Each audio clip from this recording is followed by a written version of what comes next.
सर्वप्रथम शासनपति शमन भगवान महावीर स्वामी जी के पावन पुण्य चरणों में वंदन नमन।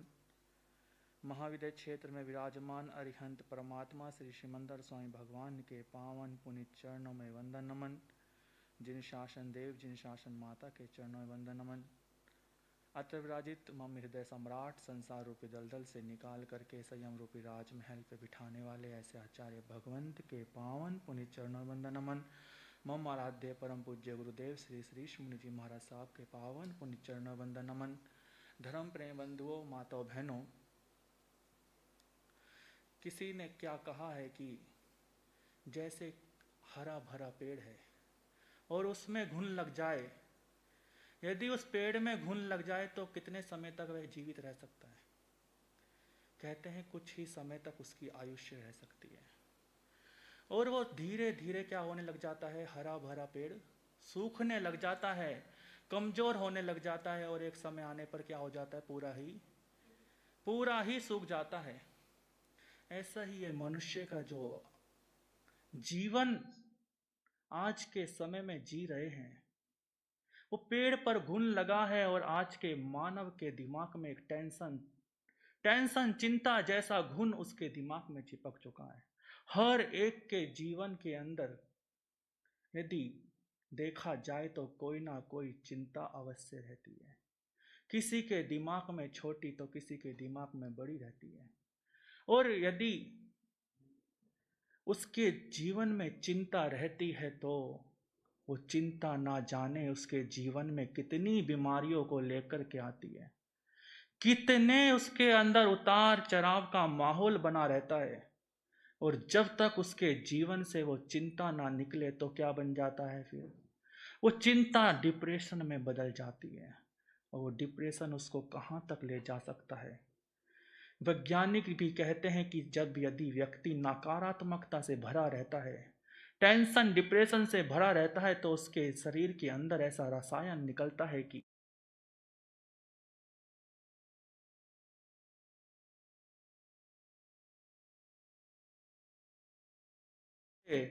हार्ट अटैक जैसी, शुगर बीपी जैसी बड़ी बड़ी बीमारियां शरीर में उत्पन्न हो जाती हैं। व्यक्ति के जीवन में यही लालसा तृष्णा रहती है कि मुझे क्या मिले इस जीवन में। क्या चाहिए सबको? सुख चाहिए, शांति चाहिए। हर जीवन के अंदर व्यक्ति यदि मेहनत करता है, दिन रात लगा रहता है, तो किसके पीछे लगा रहता है? अपने जीवन में शांति और सुख पाने के लिए चिंतित रहता है। हर एक कार्य के अंदर यदि समस्या खड़ी हो जाती है तो उस समस्या में जब वह उलझ जाता है तो उसके हाथ से क्या छूटता रहता है? उस समय जाता रहता है। जैसे कहते हैं कि हाथ में रेत हो, रेत क्या रहता है, टिकता है क्या?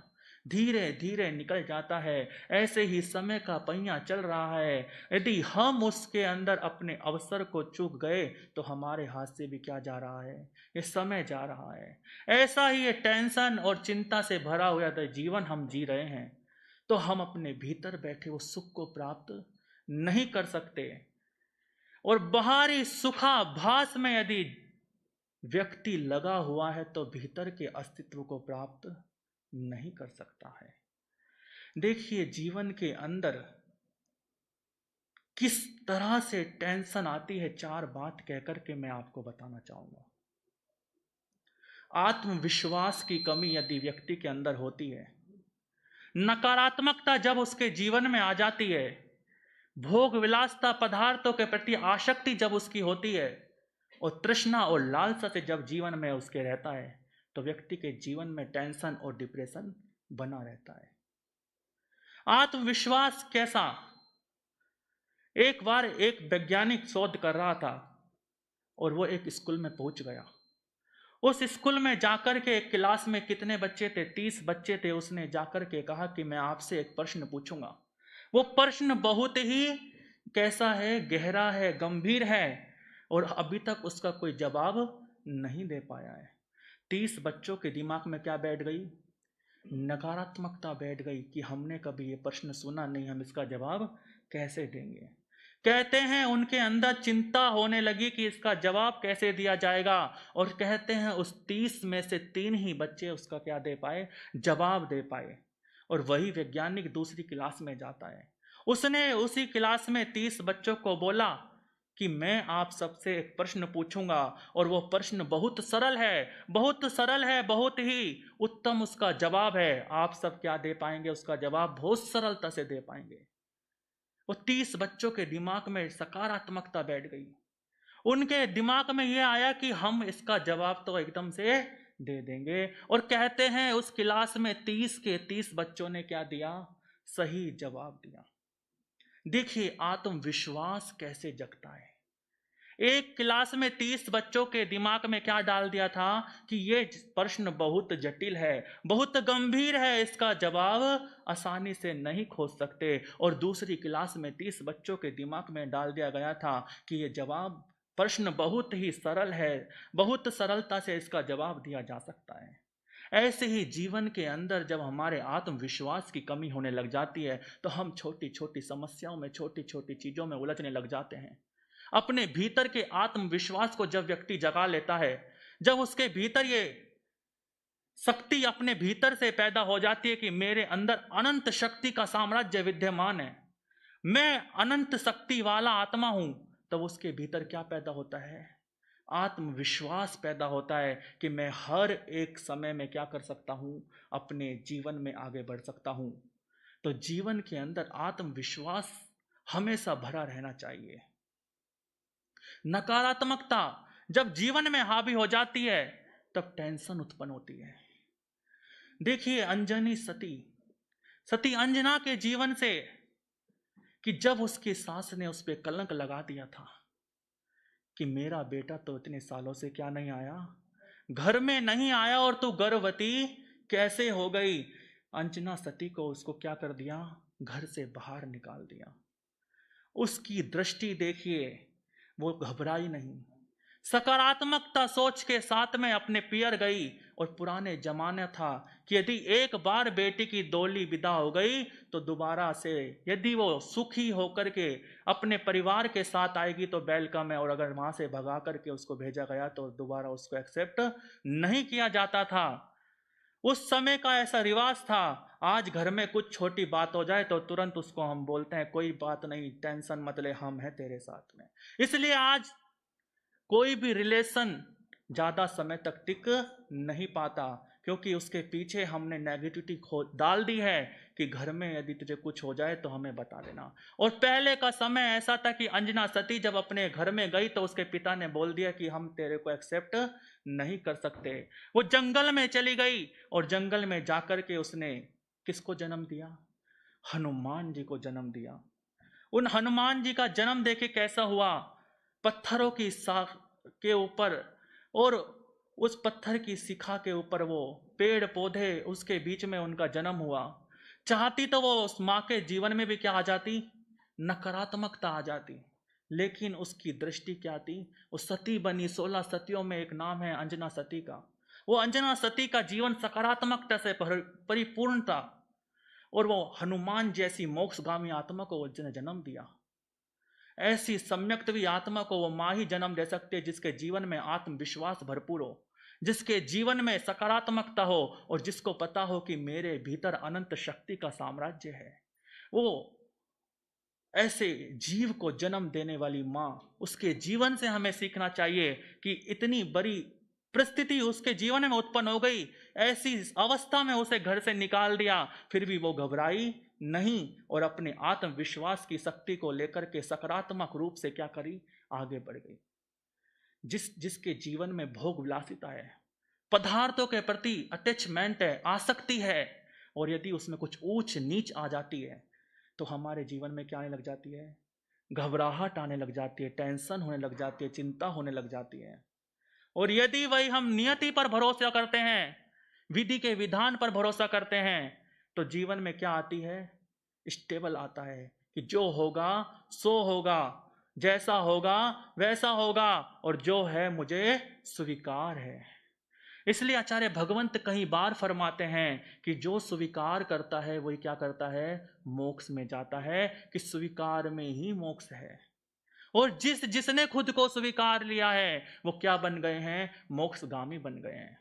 भगवान महावीर के जीवन के अंदर हमने कितनी बार पढ़ा है उनके चारित्र को, उनके आचार्य भगवंत के गुरुओं के मुंह से कितनी बार सुना है कि जीवन में उन्होंने साधना काल में कितने कष्ट प्राप्त किए, उनके कर्म कैसे कैसे निकल कर के आए। जब सुनते हैं तो बड़ी आंखों में आंसू आ जाते हैं।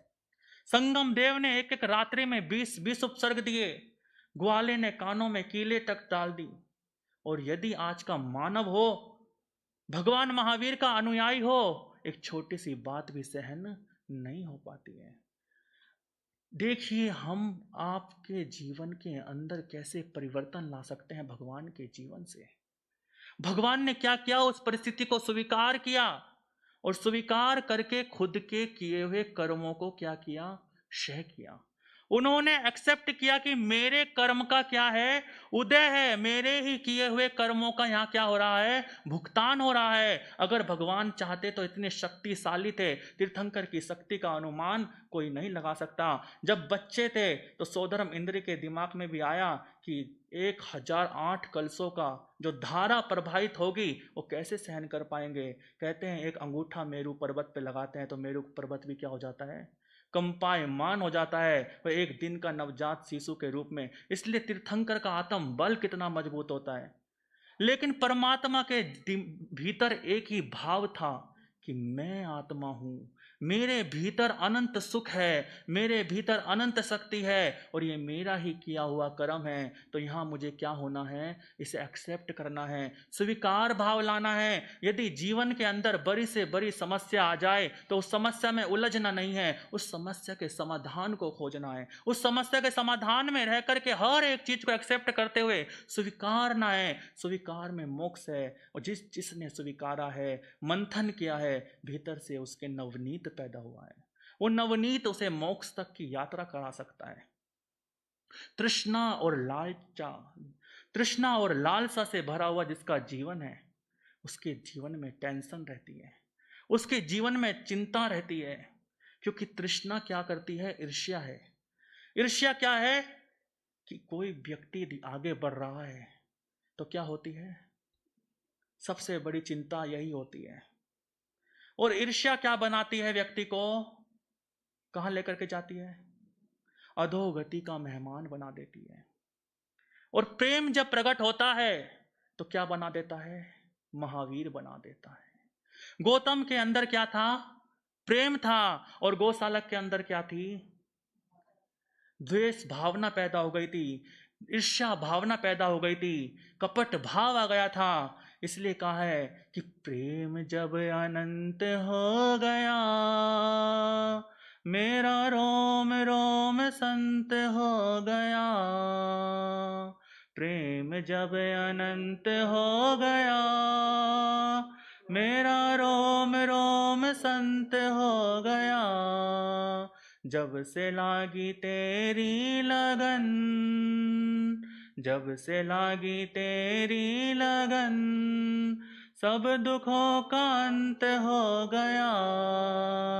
प्रेम जब अनंत हो गया, मेरा रोम रोम संत हो गया।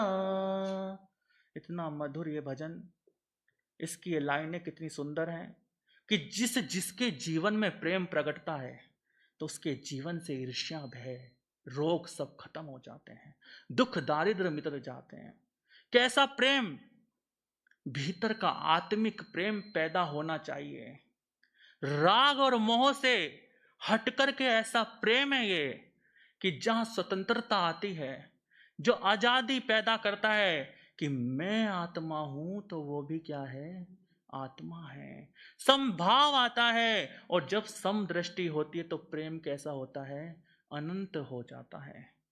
इसलिए जीवन के अंदर अपने आत्मविश्वास को पैदा कीजिए, सकारात्मकता को पैदा कीजिए और वर्तमान में जीना सीखिए। जो नियति पर भरोसा कर करके अपने किए हुए कर्म को स्वीकार कर लेता है और वर्तमान में जीता है तो उसके जीवन के अंदर जो पदार्थों के प्रति आसक्ति का भाव है, तृष्णा और लालसा है, वो खत्म होने लग जाती है और वो वर्तमान में जीता है। अपने जीवन से टेंशन और डिप्रेशन को खत्म करने का संकल्प कीजिए और यही भाव अपनाइए कि मुझे महावीर सा बनना है, मुझे परमात्मा जैसा बनना है, और मैं आत्मा हूं तो मैं परमात्मा ही हूं, मुझे परमात्मा ही बनना है। तो आत्मा के भीतर अनंत सुख है, अनंत शक्ति है। वो शक्ति मेरे भीतर जब हम उजागर कर लेंगे तो हम क्या बन जाएंगे? उस केवली जैसे बनने की ओर आगे हो जाएंगे। एक छोटा सा उदाहरण देकर के अपनी बात को पूरा करूंगा। एक राजा था और कहते हैं कि उसकी कटार से उसका अंगूठा कट जाता है, और उस राजा का मंत्री कैसा था? ऐसी सोच वाला था कि जो होता है सही होता है, जो होना होता है वही होता है। वो मंत्री ने जब देखा कि राजा के अंगूठा कट गया और उपचार हो रहा है, तो उसने बोला, राजन जो होता है वही होता है, जो हुआ है सही हुआ है। अब एक राजा के सामने यदि मंत्री ऐसी बात बोल दे और वेदना में वो राजा है, उसका अंगूठा कट गया, तो क्या करेगा? क्रोध से भर गया और क्या किया? तुरंत मंत्री को कारागार में डाल दिया। समय आने पर अंगूठा भी ठीक हो गया। एक बार राजा शिकार खेलने के लिए जाता है जंगल के अंदर, और कहते हैं कि वो जिस जंगल में जाता है वहां भटक जाता है और अकेला रह जाता है। और वहां पर आदिवासी आदिवासी लोग होते हैं, उनका कोई अनुष्ठान चलता है, और उस अनुष्ठान के लिए वो ऐसे नर की तलाश कर रहे थे जो सर्वगुण संपन्न हो, और उसकी बलि देने के लिए वो ढूंढ रहे थे। कहते हैं वो आदिवासी राजा को पकड़ करके ले जाते हैं, और जब उसे वहां बलि के स्थान पर ले जाया जाता है, और जो उनका पुरोहित था उसने पूरा ऊपर से लेकर के नीचे तक राजा को देखा, तो क्या देखा? कि उसका अंगूठा कटा हुआ है। वो बोलते हैं कि ये हमारे काम का व्यक्ति नहीं है, क्योंकि इसका अंग क्या है? खंडित है, इसकी पूजा में कोई आवश्यकता नहीं है। उसे छोड़ देते हैं, और राजा इतना खुश होता है, और वो तुरंत कहाँ जाता है? अपने राजमहल में जाकर के सबसे पहले कारागार के अंदर मंत्री को आजाद करता है और बोलता है, मंत्री मैंने तेरे ऊपर क्रोध किया, तुझे कारागार में डाला। क्षमा के भाव उसके जीवन में उत्पन्न हुए, और कहता है कि आज ऐसी ऐसी घटना घटी, अगर मेरा पैर ना कटा होता तो आज मेरी गला क्या हो जाता? कट जाता। स्वीकार किया उसने। लेकिन राजा ने पूछा कि मंत्री वर ये बताओ कि तुम्हारी ऐसी क्या गलती थी जो तुम्हें जेल में जाना पड़ा, कारागार को भोगना पड़ा? तो मंत्री बोलता है, राजन जो होता है सही होता है, जो होना होता है वही होता है। यदि आज मैं कारागार में ना होता तो बलि का बकरा मैं ही बनता। आपका पैर का अंगूठा कटा था तो आप बच गए, और मैं आज यहां था तो मैं बच गया। इसलिए किसी ने कहा है कि जो हुआ सो हुआ, जो हुआ सो हुआ, जब हुआ समय पर हुआ, जब हुआ समय पर हुआ, पर मैं हूं इससे अनछुआ, मैं हूं इससे अनछुआ।